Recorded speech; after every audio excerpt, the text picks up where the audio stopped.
नमस्कार साथियों, bound to education में आप सभी का स्वागत है। मैं बिरबल आप सभी का स्वागत करता हूं आज के इस नए वीडियो में।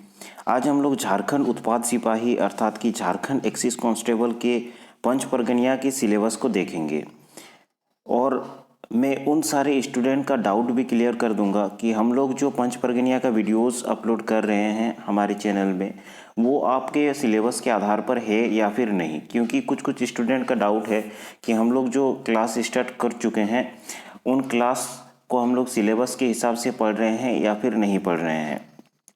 इसका जो जनरल सिलेबस है उसका डिस्कशन हम लोग पहले ही कर चुके हैं। उसका वीडियोस आपको चैनल के प्लेलिस्ट में जाकर के मिल जाएगा, वहाँ से आप उन वीडियोस को देख सकते हैं। आज मुख्य रूप से हम लोग सिलेबस की चर्चा करेंगे जो कि होगा पंच परगनिया का। ठीक है, उत्पाद सिपाही के लिए पंच परगनिया का जो सिलेबस है उस पर हम लोग आज डिस्कशन करने वाले हैं और जानेंगे कि कौन कौन से चैप्टर से आपके परीक्षा में प्रश्न बन सकते हैं और आपको कौन कौन से किताब में मुख्य रूप से फोकस रहना होगा और कौन कौन राइटर का किताब पढ़ना होगा, ये भी आपको क्लियर हो जाएगा। तो सबसे पहले हम लोग देखते हैं व्याकरण। मैंने इससे पहले भी डिस्कशन किया था कि जो व्याकरण है पंच परगनिया में वो आपको 3 प्रकार का व्याकरण पढ़ना होगा और 3 अलग अलग राइटर हैं। पहला तो परमानंद महतो का व्याकरण पढ़ना होगा, बहुत ही अधिक महत्वपूर्ण है। चंद्रमोहन महतो का व्याकरण और करमचंद आहिर, इन 3 व्याकरणों को आपको बहुत अच्छी तरीके से पढ़ लेना है क्योंकि तीनों ही से प्रश्न बन सकते हैं। ठीक है, इसके साथ साथ आप व्याकरण से संबंधित कुछ मूलभूत बातों को जान लेंगे, जैसे कि व्याकरण किसे कहते हैं, भाषा किसे कहते हैं, वर्ण किसे कहते हैं। छोटा छोटा क्वेश्चन इनसे बनने का चांसेस रहता है। उसके बाद आप संज्ञा, सर्वनाम, वचन, लिंग, पुरुष, समान शब्द, अनेक अर्थ, उल्टा शब्द, वाक्य शुद्धिकरण, विशिष्ट शब्द, पत्र लेखन, ये सब व्याकरण में आपको मुख्य रूप से पढ़ना है और आपको तीनों ही राइटर के किताबों को पढ़ना होगा क्योंकि आपके परीक्षा में इस प्रकार के प्रश्न आते हैं, जैसे कि परमानंद महतो के अनुजाई संज्ञा के कोयटा भेदा है, ठीक है, या फिर करमचंद आहिर के अनुजाई आवजी के कोयटा भेदा है। इस प्रकार के क्वेश्चन रहता है। ठीक है, राइटर का नाम देके क्वेश्चन पूछा जाता है, इसीलिए तीनों ही व्याकरण को आप पढ़ लेंगे। दूसरा नंबर आता है शिष्ट साहित्य। ठीक है, इसमें आपको मुख्य रूप से कहानी और कविता देखना है और उसके बाद जो भी श्लोक रहते हैं उन सबको पढ़ना है। तो इसमें आपको पंच परगनिया साहित्य पुस्तक के सभी पाठ्यांश पढ़ लेने हैं, जिसमें कि कहानी, कविता और गीत आदि शामिल होता है। ठीक है, इसमें किसी भी प्रकार की पुस्तक या फिर राइटर का उल्लेख नहीं है।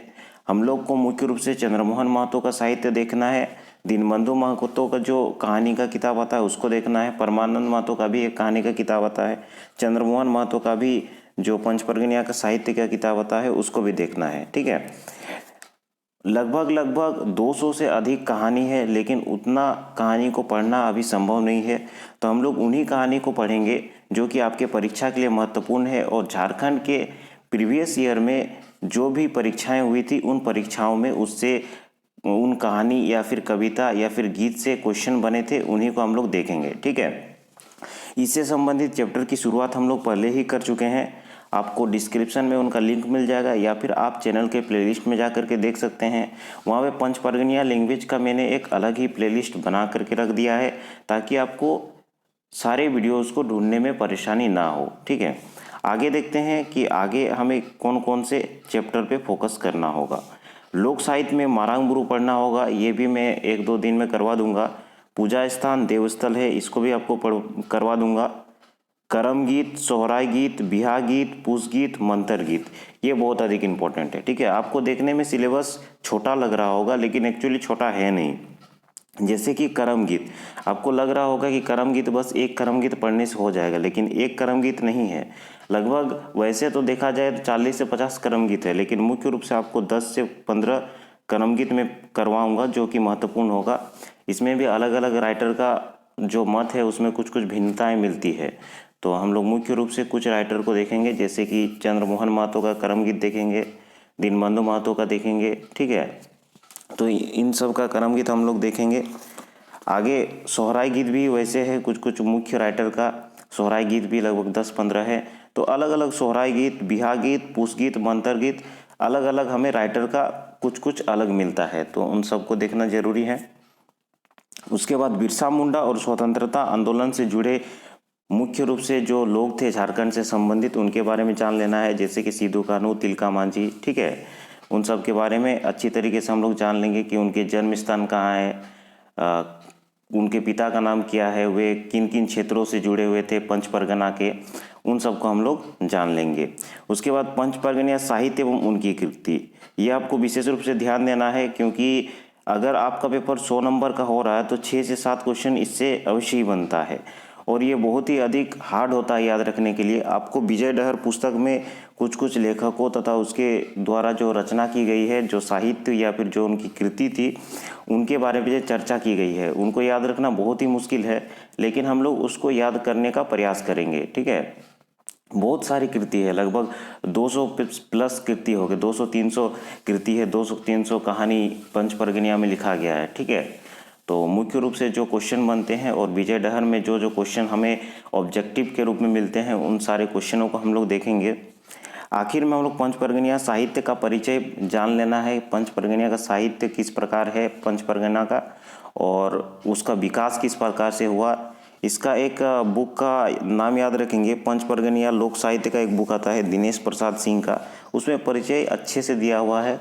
वैसे तो विजय डहर में भी दिया हुआ है, लेकिन उसमें शॉर्ट में दिया हुआ है, तो थोड़ा विस्तृत रूप से समझने के लिए आप दिनेश प्रसाद सिंह की किताब का यूज़ कर सकते हैं, ठीक है। तो इतने सारे चीज़ों को आपको पढ़ना होगा पंच परगनिया के सिलेबस में एक्सिस कांस्टेबल के लिए, ठीक है। अगर आप जैसे CGL का प्रिपरेशन कर रहे हैं तो उसमें ये सारे ही चीज़ रहेंगे, लेकिन इससे थोड़ा सा अधिक और पढ़ना होगा। जेटेट में भी तो उसमें अधिक कुछ नहीं है, अगर आप JSSC CGL का सिलेबस कवर कर लेते हैं तो जेटेट आपका कवर हो जाएगा, ठीक है। एक्सिस कांस्टेबल में JSSC CGL से थोड़ा सा कम पढ़ना होगा। तो आज के वीडियो की यहीं पे एंड करेंगे। अगर आप इसी प्रकार के क्षेत्रीय लैंग्वेज का तैयारी करते हैं तो चैनल के प्लेलिस्ट में जा सकते हैं, वहाँ पे विभिन्न प्रकार के वीडियोस आपको मिल जाएंगे क्षेत्रीय लैंग्वेज से संबंधित, ठीक है। और विभिन्न प्रकार के वीडियोस का अपडेट पाने के लिए आप सब्सक्राइब कर सकते हैं। ये चैनल चूँकि नया है, अगर आपका सपोर्ट रहेगा तो ऑब्वियसली नया नया वीडियोस हम लोग लाते रहेंगे झारखंड से संबंधित, अगर आप परीक्षाओं की तैयारी करते हैं तो अगर वीडियो अच्छा लगा हो तो इसे लाइक ज़रूर कर दें और अपने दोस्तों पे शेयर कर दें।